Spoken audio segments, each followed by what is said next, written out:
Ambassador Mudaura talked about housing that Mwai Kibaki did, and it triggered my mind when William Ruto brought the affordable housing and there was outcry out there. People are saying they be left alone to do their own houses. And I had a conversation with him, and he says, no, we need houses. And I told him, Mwai Kibaki did a lot of housing, but not the actual construction. The government did not have a housing program.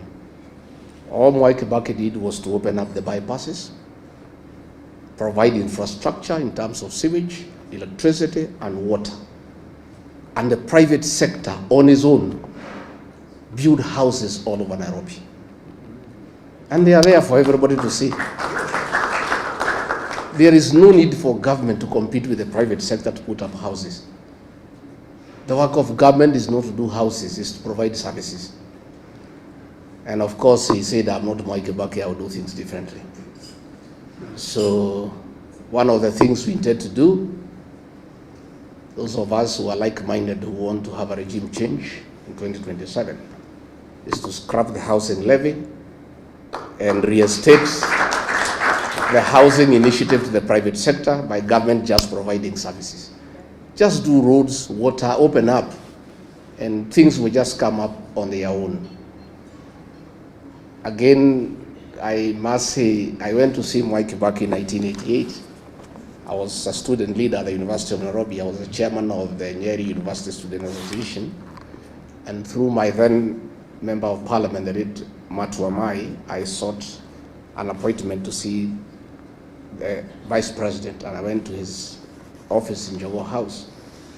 And we had a lot of discussion, and he wanted to know what are my ambitions, and I told him I'm interested in business. I had thought he would give me some money to start the business. Not Mwai Kibaki. He went on his shelf, behind him, there were many books. And he looked through, produced one book and gave it to me. That book, the author is called Jonathan Black. It's called The Oil. He said, if you want to do business, go and read this book, you'll be a good businessman. That is his mentorship, and today I'm a good businessman, instead of tokenism. Judy, please work quickly to finish the mausoleum in Othaya, because much as we are having this ceremony here, the villagers back home would like to celebrate Mzee, and they would like to come and remember him. And since we cannot bring them here to Nairobi to listen to Professor Kagwanja and foreign policy, they would just like to come to Othaya just to remember the old man for what he did for the people of Othaya, for what he did for the people of this country. Professor Kagwanja, thank you. On the foreign policy, you have told us Mwai Kibaki, his foreign policy was based on the best interest for this country.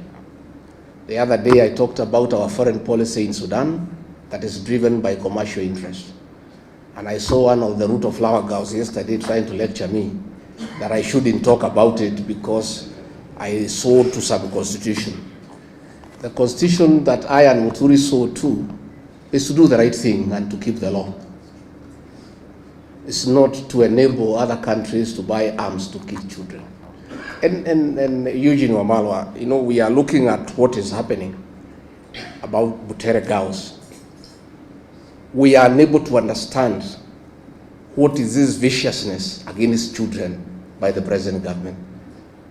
Even the colonial government that was very brutal, it never went for the children. Muzungu, they were very brutal, but they spared the children. So we have seen a situation where an administration has panicked because this one term is becoming real. So they have gone berserk. They have gone berserk, and they are now fighting shadows, including schoolgirls. From 2 girls, from 3 girls. These are harmless girls.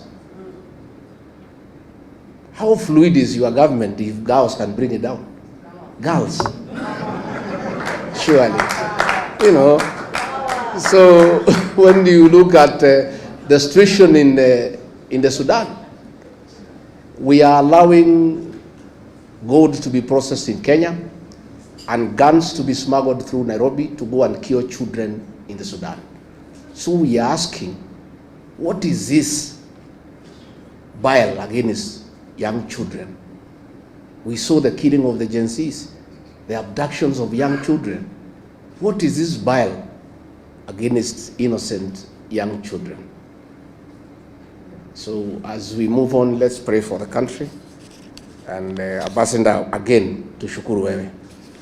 Now I'm looking at General Gachagua here, and I want to say, if General Gachagua was the director of NIS, that play would not have been banned in Nakuru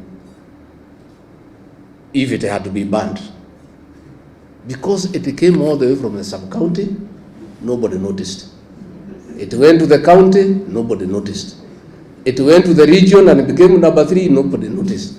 They only noticed about it in Nakuru, in the finals, because of a failed intelligence system. You know, that will not happen.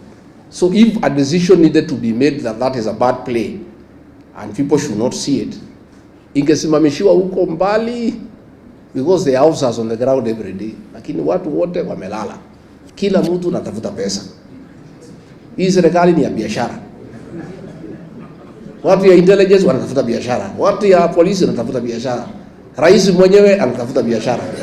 Sasa, you know, these are things that would make Mwai Kibaki turn in his grave.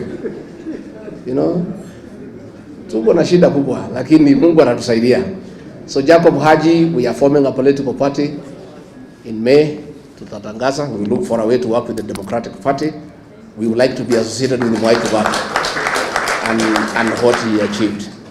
Wacha ni introduce huyu Ketu Waruguru, simama, pigia makofi. Huyu mrembo ya Laikipia.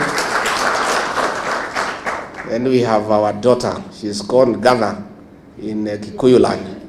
The Honorable Gathoni wa Muchomba.